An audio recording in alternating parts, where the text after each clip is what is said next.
as in Alawa community in Shiroro local government area of Niger State.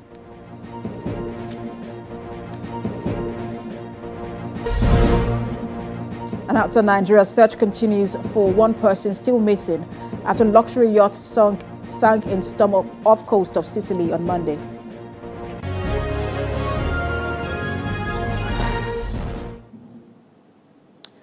And out to this rather sad news in Niger State. 13 farmers have been killed by bandits at the Ijuwa fringes of Alawa community in Shiroro local government area. Chairman of Shiroro local government area, Akilu Isiako, confirmed the killings during an interview with local radio station in Mina. According to Mr. Isiako, 9 of the victims were shot dead on their farms, while 4 others were killed in separate locations on the same day. Reports from local sources also suggest that the community may have been targeted because some of its members were suspected of providing intelligence on bandit movements to security agencies. Acting Governor of Niger State, Yakubu Garuba, who condemned the attack, described it as satanic and callous. Mr. Garuba also expressed condolences to the families of the victims and Shiroro community.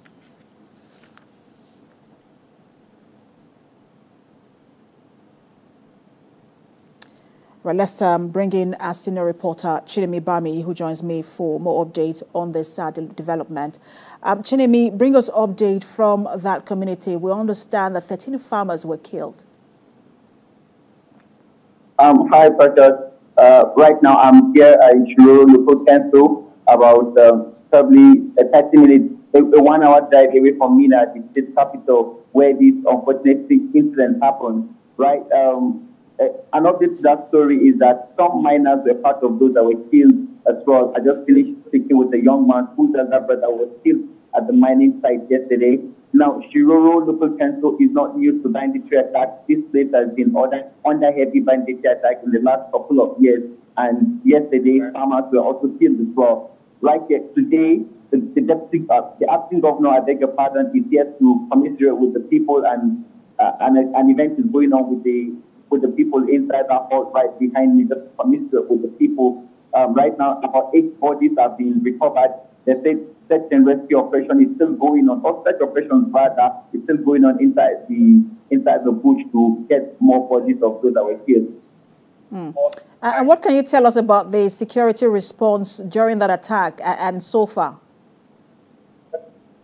Okay, as I yesterday, there wasn't any immediate response as best as I know. Security response to that area. The area is called Niger. In fact, this is the first time such incident is happening around that location. But this entire local government council is usually under attack by bandits. But so the security response was not as fast as it was expected. Just recently, security operatives were pulled out of Alawa. Yeah, Alawa still in the same local council, and we saw that the people in that area had to move from that place for fear of being attacked by bandits. Now, the major cause of attack in this place has been the mineral resources in this place. You could find gold in this area, and bandits have been attacking miners every time. I believe it's so that they can get control over these assets. When people leave, then they get a free hand to operate. And one of the reports we're also getting is that some of those killed, or the community was targeted because some members were suspected of providing intelligence on bandit movements to security agencies. Can you speak more on that, or just talk to us more on that? You know, part of the security challenge in this place has always been people leaking out intelligence information, especially within the community members. A couple of years ago, it was quite right, but right now that has reduced. But hearing that recently shows that such activities has returned, where you have locals sharing information with bandits and giving them heads up on how they can come to attack. And it's like that was what happened in this recent attack. That members of the community, informants, you know, it reduced in a couple of some years ago, which aided the security operations in this place. But hearing that returning right now, I think it's a bit disturbing for security operatives and members of the community, knowing that some people within the community are giving information to bandits, and that was what happened. All right, thank you so much, Chinemi, for that update. I'm sure we'll get more update from you subsequently. Our correspondent, senior reporter, live for us, from Niger State. Let's now turn to politics. Ahead of the November the 16th governorship election in Ondo State, hundreds of women in Ondo town have pledged support for Governor Lucky Aiyedatiwa. Senior reporter Ayodeji Muradeyo has more in this report. Ondo town came alive as women gathered to drum support for Governor Lucky Aiyedatiwa in the November 16 governorship election.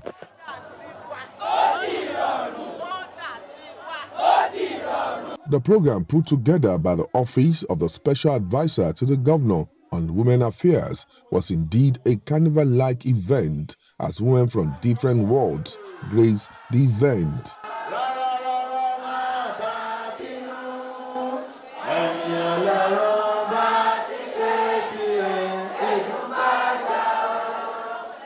Addressing the women, the special advisor to the state governor on women affairs, Seun Osamaye, urged them to embark on an aggressive campaign before the election. She described Governor Aiyedatiwa as a man destined to lead the state to an enviable height. To go down to the grassroots and talk to our women, to reassure them that the governor loves them and the governor has massive plans for them. My message to women is to come out en masse to support the governor.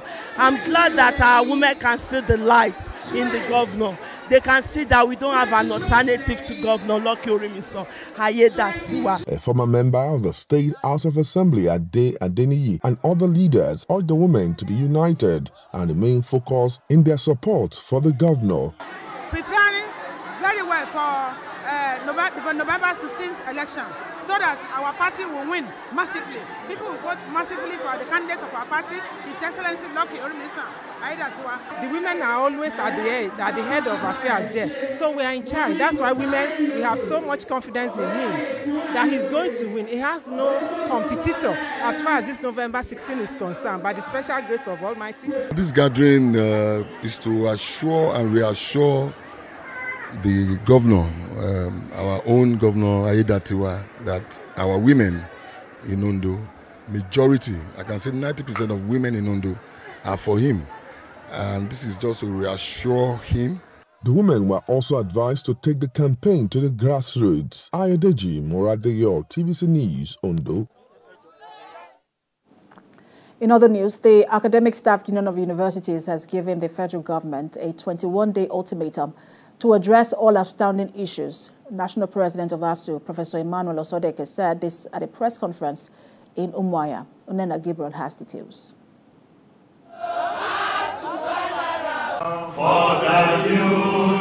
The Academic Staff Union of Universities has been on the shoulders of the federal government, pressing for their overall welfare. Among the issues are review and signing of the renegotiated 2009 agreement, payment of outstanding and academic allowances, proliferation of public universities, and removal of universities from the Treasury single account. The union undertook a comprehensive review of the outcomes from its engagement with federal and state government on various outstanding issues that have encumbered the development of our university and hindered university workers' drive to reposition them for the transformation of Nigeria as a country.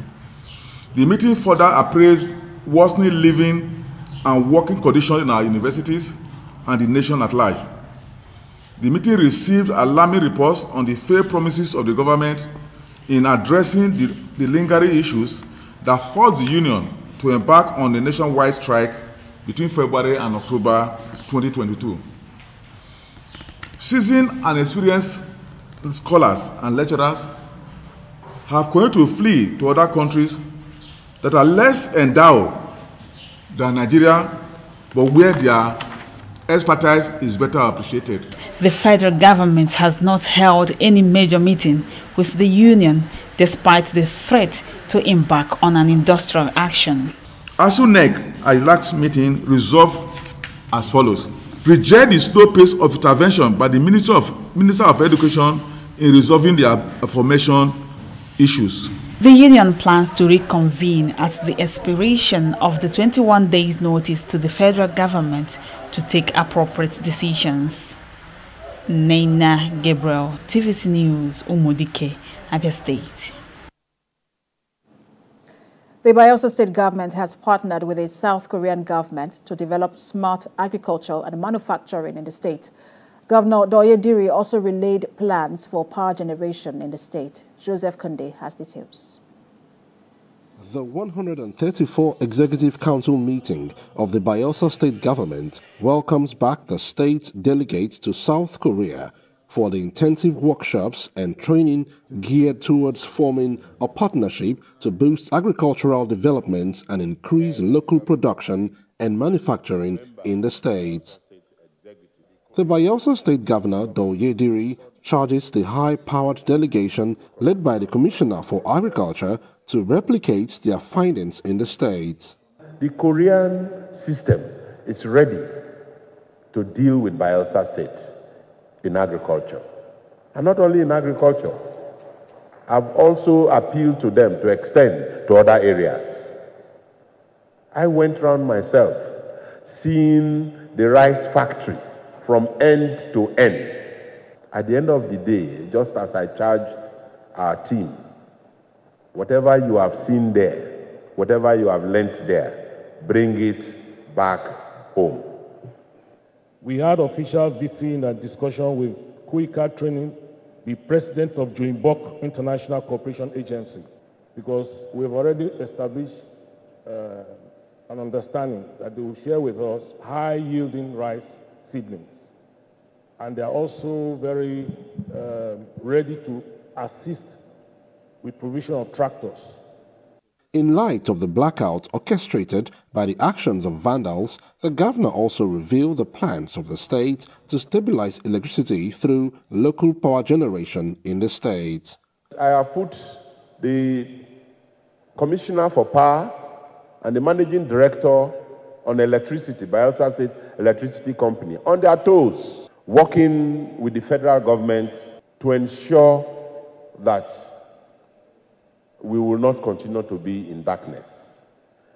And beyond that immediate one that we are doing, I have put them also on their toes to see how we can have an independent power supply in Bayelsa State. The occasion also witnessed the swearing-in of the chairman of Ogboin, South Tarakiri and Ogbia Central Rural Development Authority, Joseph Kunde, TVC News, Yanagua. Let's now turn to the northern region of the country. Prominent political elites from the north have created a group called League of Northern Democrats. The 226-member group led by former governor of Kano State, Ibrahim Shiroro, as interim chairman, is meant to address the challenges affecting the growth and economic development of the northern region. Senior reporter Habib Lawal reports.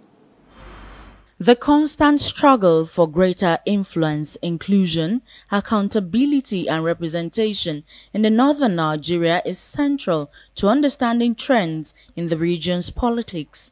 Northern Nigeria is witnessing an upheaval in its political and social space.